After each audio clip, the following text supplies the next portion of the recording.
Hi, welcome back to the steps on preparing to reach your ideal weight.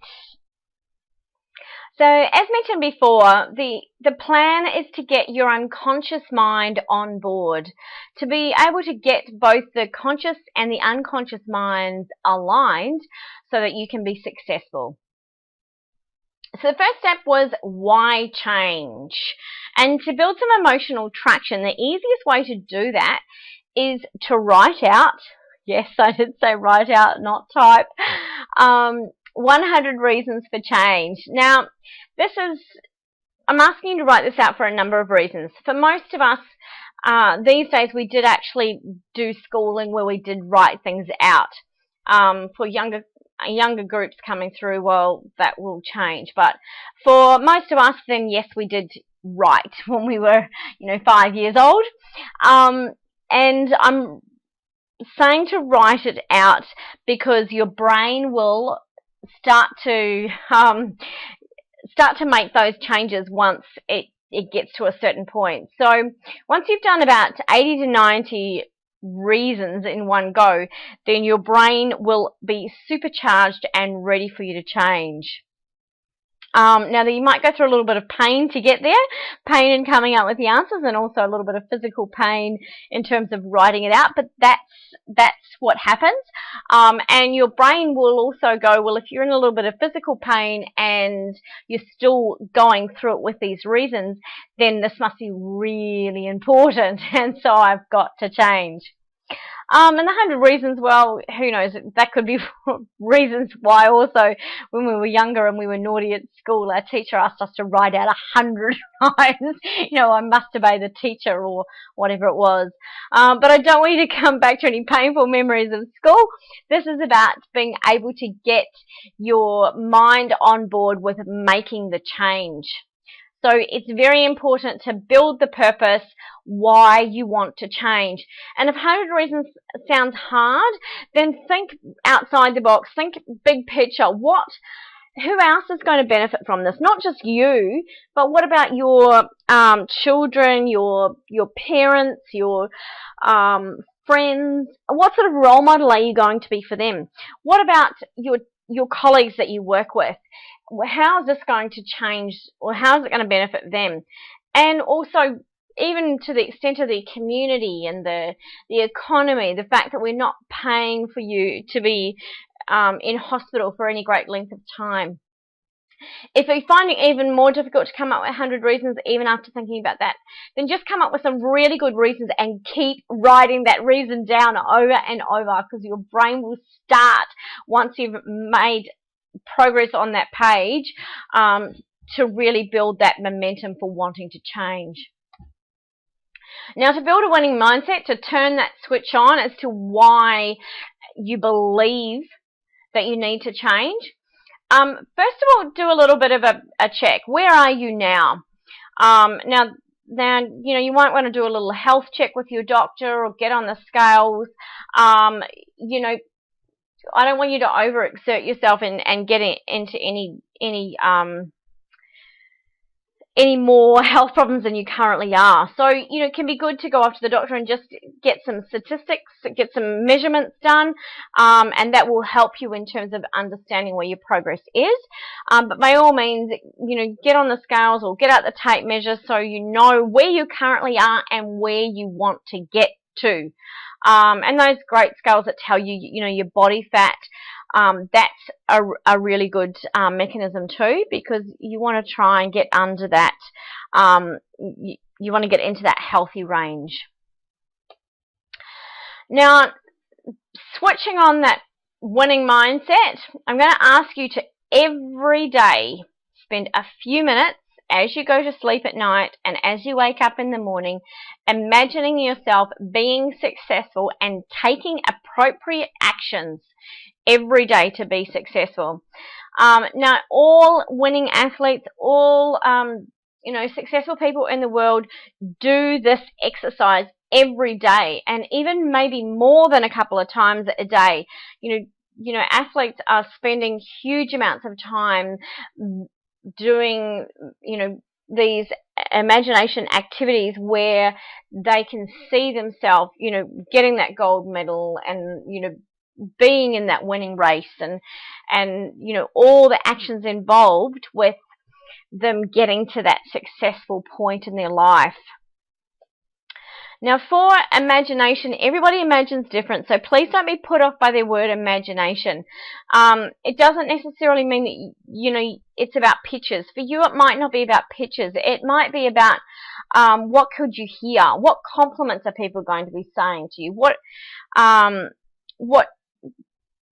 might you be tasting that might be different? What, foods will you be eating that might be different? How are you going to feel when you've lost all that weight? How are you going to feel as you're making those milestones, as you're doing those actions that you're committing to each day? What might you be smelling might be another sense. And also, what would you be saying to yourself? What's that self-talk that's going on? Your brain's, talking to you. You've got that unconscious mind talking to you all the time. What is it going to be saying to you? Great work. Keep it up. No, you don't need that chocolate or whatever it is. Imagining those things happening every day. So as I said, you're spending a few minutes every night before you go to sleep and also when you wake up in the morning. What are those actions going to be today that are going to make me successful? And when you're committing to that, your unconscious mind is really active first thing in the morning, and that might be why you can remember things like when you've woken up and then the radio has gone off and you've heard a song and that song keeps playing over and over and over in your head all day. Well, that's your unconscious mind. It's grabbed onto that. So let's really supercharge that mind and do something really powerful first thing in the morning and send into your brain what are the actions that you're going to take today that are going to make you successful. And it'll be feeling like a magnet attracts all these great things. If you've told your mind you're going to eat healthy, then guess what? It will be much easier for you to eat healthy. Then we move into actions. So, first of all, I want you to start keeping a diary of your eating and drinking habits. And particularly around the unhealthy choices, to understand why or when or, what things are driving you. So it could be that every day at a particular time, maybe if you're driving to work, something happens, or when you're arriving at work, something happens, or if there's particular patterns, then we need to be able to break those. And the only way we can break those is to understand that they're even occurring. Having a look at what sort of emotions might be going on. So if there's an example when you talk to your mother and she makes you feel inadequate and worthless, then guess what? That might be the times when you reach out and eat something really bad. We want to be able to work on that.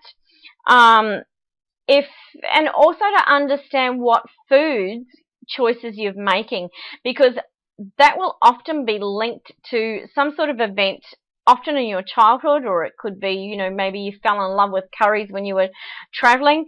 But getting an understanding of what it is about that particular food. If it's a childhood thing, you hot chips were a treat, or pasta was a common food, or having a cup of tea was a nice relaxing activity. Whatever it is, understanding those triggers will help you when you are coming to make some actions. Because ideally we want to be able to reverse any of the unhealthy actions into something that will help you with a healthy habit. So if, as an example, you notice that when you are feeling stressed or bored or alone or sad or whatever the case may be, that you partake in unhealthy food choices, then what is going to be an alternative action when you notice that trigger? So as an example, when you're stressed and need to take a break, it might be instead of reaching for a chocolate bar that you take some deep breaths, go for a walk around the block. If you're feeling bored and alone, maybe there's some other activity, pick up the phone and speak to somebody and feel some connection, or, read a good book, or watch some, stand-up comedy on YouTube. Whatever it is that's going to be an alternative action that's going to be healthy for you when that trigger event occurs. Then we want to develop an action plan also based on these potentially unhealthy food choices, or identifying what might be some top components that are going to take you towards your goal. So I've just put 3 here as stress relief, healthy eating, and physical activity, but they might be different for you. Just a few. We don't want to be overwhelmed by 20 different things to start with. Just come up with a few core components that will work towards your goal, and then break those core components down into small bite-sized chunks, because we just want to be able to commit to a few small activities that you can do every day, ideally. So it's much easier to develop a habit if you commit, as an example, to do 7 minutes of high intensity exercise every day than if you were to say, I want to work on my physical activity and I'm going to run for an hour a day. If you're not used to running an hour a day or doing any exercise for an hour a day, it can be very easy to over a short period of time, if you're not losing the weight that you want, to become dissatisfied with that. Whereas if it's just a small amount of activity you're starting with, when you learn to enjoy that, then you can obviously rank that up, even more if you wish to. So yeah, those 3 things that I looked at was stress relief, healthy eating, and physical activity. I put, stress relief, doing some deep breaths when you're feeling stressed, taking some regular breaks. Healthy eating, maybe researching some healthy recipes, creating some food plans that you might want to commit to over the next few days or the next week, and doing some physical activities such as taking the stairs instead of using the elevator. So once you've developed a healthy action, then of course you're going to add those in your imagination activities that you're doing every morning and evening as you go to bed. The last one is support. So I said that it takes teamwork to make a dream work. So get that cheer squad. Who's going to be there for you to help you to be accountable? You need to be able to tell people that you're making these changes. You're more likely to stick to it if people know that this is what is a goal for yours, because you want to be successful and you want to prove to them that you are successful. Who's going to be your coach and mentor? So chances are that you may not going to be able to do this by yourself without some strong accountability in there. Who has already done this that can help mentor you? Who might be able to coach you and keep you accountable? And remember too that a lot of these things that have gone on in terms of weight loss are because there's stuff from the past that we need to heal. To be able to build that self-esteem, and if you don't have the right professional expertise to help you get there, then unfortunately it can be very easy to revert back to the behaviours that you've had in the past and put on that weight within 1 to 5 years. So get some professional help if need be. Take care with those people that are enablers, so they're not there to support you, they're there to go, come on, have that, whatever it is that they want because it helps them feel good. Have some plans in place that when someone tries to encourage you to do something, what is it you're going to say? Rather than saying, words like, I'm on a diet, it might be, I'm choosing to eat healthy today. So these are the steps. I ask you to start your plan now, and if you want some more information, or if you'd like to book in for a hypnosis session to help you, what could be easier than helping you to lose weight than getting your mind on track by simply sitting with your eyes closed in a relaxed and safe state for a good period of time. Yes, absolutely. Contact us if you've got any questions. Otherwise, all the very best. Have fun out there, and I'm sure you are bound to be successful. Thank you.